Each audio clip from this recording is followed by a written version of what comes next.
Bonjour à tous, avant de commencer cette vidéo, je voulais juste vous tenir au courant d'une seule chose, d'une petite incohérence.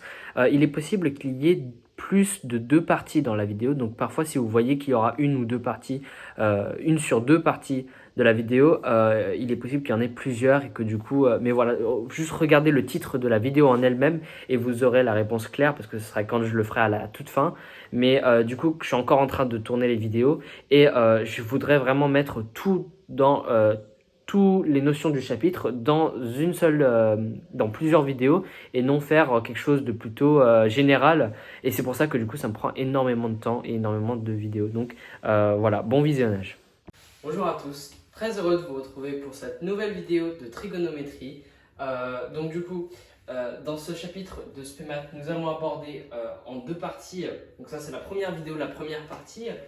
Tout d'abord, nous aborderons les angles orientés. Donc dans ces angles orientés, nous verrons ce que c'est qu'un radian, le cercle trigonométrique, les angles orientés de deux vecteurs.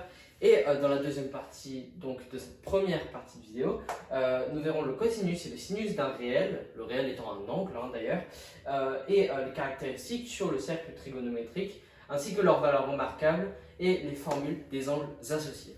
C'est parti.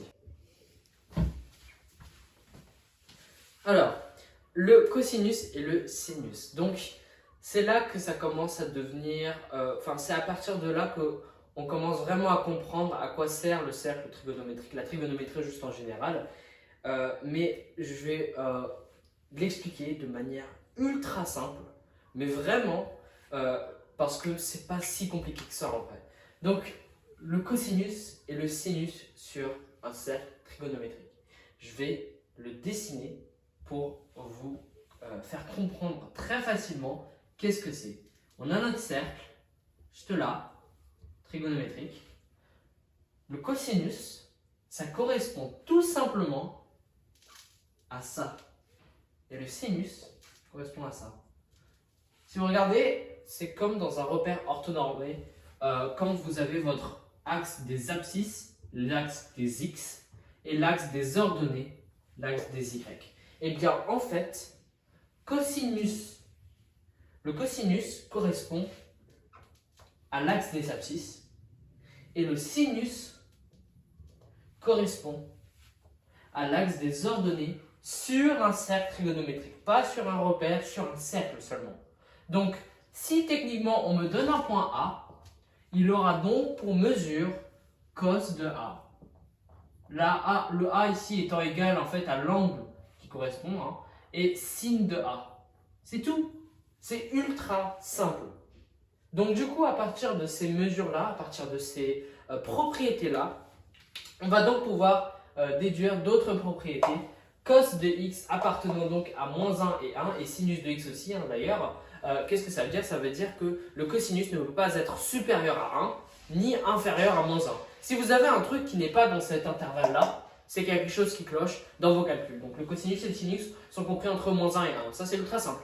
Maintenant, cos carré de x plus sin carré de x est égal à 1. Ça, vous deviez avoir appris l'année dernière. J'avais fait une vidéo à ce sujet-là sur, ça s'appelle rappel sur la trigonométrie ou alors quelque chose à propos de théorème de Thalès, Pythagore et trigonométrie. Je l'avais fait l'année dernière, donc vous pouvez aller voir sur ma chaîne.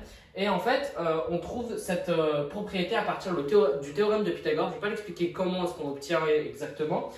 Si vous voulez, il y a d'autres vidéos qui existent sur internet pour le trouver. Mais ce qui est important à savoir, c'est qu'à partir du cosinus, si je veux savoir, disons, mon point A, que j'ai le cosinus de x que je ne connais pas, le cosinus de x, pardon, que je ne connais pas, et que par exemple le sinus est égal à 1,5. N'importe quoi. Maintenant, comment est-ce que je fais pour connaître le cosinus? Eh bien, en fait, cette propriété va me permettre de connaître le sinus. N'oubliez pas justement de calculer en fonction des conditions qui vous sont imposées. Vous verrez dans des exercices, etc. etc. Donc, 4 et 5, les quatrième et cinquième propriétés, c'est que le cosinus de x est égal à cosinus de x plus 2kπ. Donc 2kπ, en fait, ça représente le nombre de tours qu'on va ajouter. K, en fait, c'est exactement le nombre de tours. Donc, imaginons, j'ai 2 tours. Donc, du coup, je vais mettre 2 fois 2 pi, donc 4 pi, et 4 pi en degrés, pardon, 4 pi en degrés, pardon, ça va me faire 720 degrés, parce que 360 plus 360, c'est-à-dire 2 tours, je vous souvenez-vous, k est égal à 2, est égal à 720 degrés. Et vous pouvez le faire sur votre calculatrice, etc. Sur le cercle trigonométrique, vous verrez que tout simplement, x plus 2kπ, eh bien, c'est égal en fait au même point. Imaginons que j'ai un point ici A, eh bien, c'est égal au même point. Je vais ajouter juste 2 tours. Premier tour et deuxième tour, je tombe sur le même point, mais je n'ai pas la même mesure. Avec bien sûr k étant un entier relatif, k appartenant à z, et le sinus c'est exactement la même chose. Donc c'est là que ça commence à devenir un peu intéressant. Donc on va commencer par les valeurs remarquables. Donc souvenez-vous que quand on nous donnait un point x, enfin un point de mesure x, d'angle x, eh bien on associait forcément le sinus de x et le cosinus de x pour déterminer en fait ses coordonnées, son abscisse et son ordonnée si vous voulez. Donc maintenant, on a tous ce tableau de valeurs remarquables que vous devrez apprendre par cœur. On va montrer dans les rocs, donc je ne vais pas le mettre dans cette vidéo mais je vais le mettre dans la vidéo en description. Je vous invite à la voir de toute façon, c'est un peu obligatoire si vous voulez les connaître, ça tombera sûrement dans vos tests. Je ne sais pas si en fait, ça dépend des classes, hein, mais la plupart des classes ont ce genre de système. Donc, on a notre angles 0 et 1. Donc, je vais les placer pour voir et pour vous montrer qu'en fait, c'est assez logique. Donc, imaginons mon angle 0. Mon angle 0, il est ici. Je viens de le poser ici pour le premier. Et on a remarqué que le cosinus, souvenez-vous, c'est l'axe des abscisses. Et il est défini en l'axe des abscisses étant défini en moins 1 et 1. Souvenez-vous, ici moins 1 et ici 1.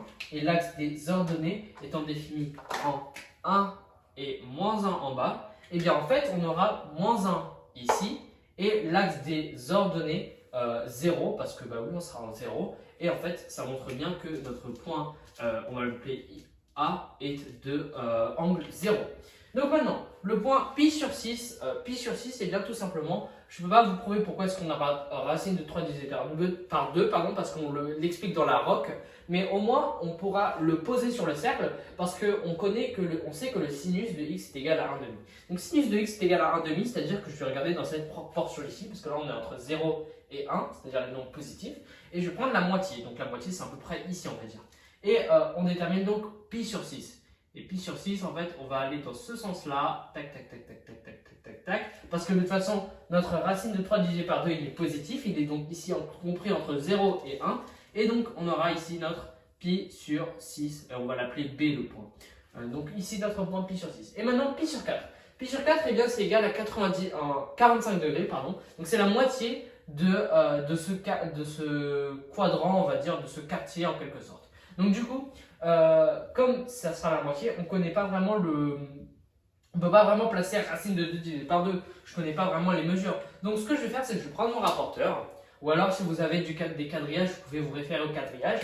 Mais je vais prendre un rapporteur et je vais tracer donc le point d'angle pi sur 4 avec du coup ici une mesure d'angle pi sur 4 angle toujours orienté parce qu'on va dans ce sens-là. Et donc l'angle pi sur 4 sera en radian.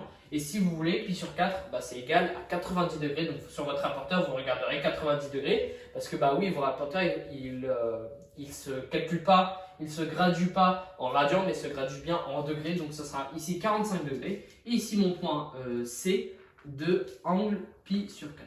Maintenant, mon angle pi sur 3, et bien pi sur 3 c'est 1,5, donc du coup 1,5 mais par rapport à l'axe des ordonnées. Donc ici, on regarde par rapport à l'axe des ordonnées, on fait en haut parce qu'on va toujours, c'est toujours positif, souvenez-vous. Et donc ici notre point D qui est donc pi sur 3. Pardon.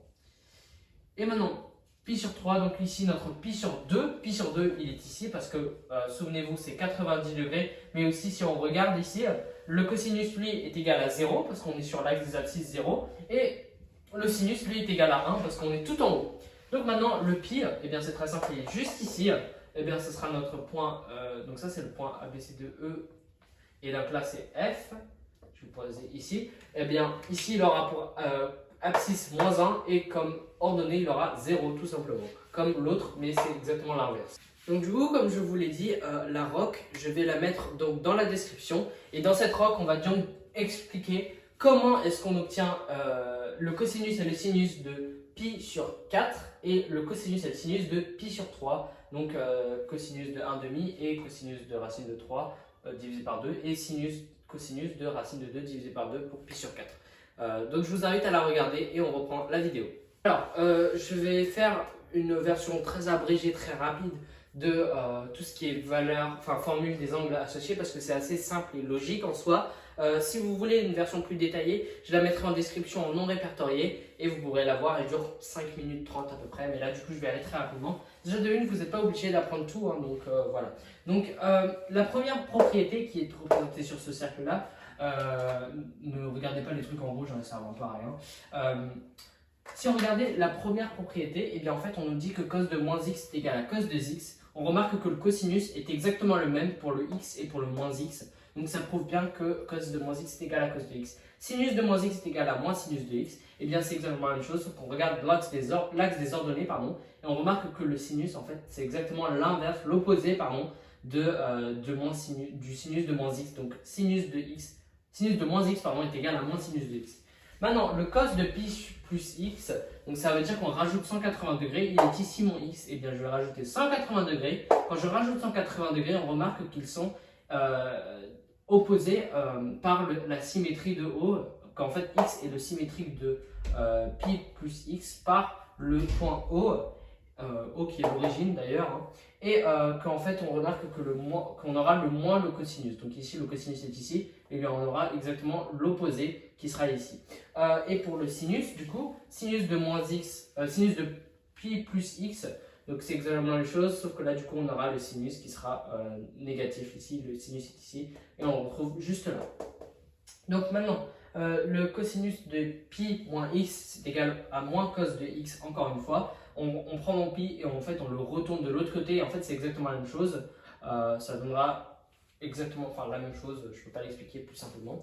Et en fait, du coup, pour le cos de pi sur 2 plus x, donc c'est-à-dire qu'on rajoute 90 degrés, ici j'ai mon x, je vais rajouter 90 degrés ici, et donc là je vais obtenir le moins sinus de x, donc c'est en fait le cos est égal à moins sinus de x.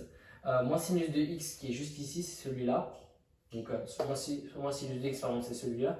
Et on obtient en fait exactement la même chose si on regarde le cosinus en fait.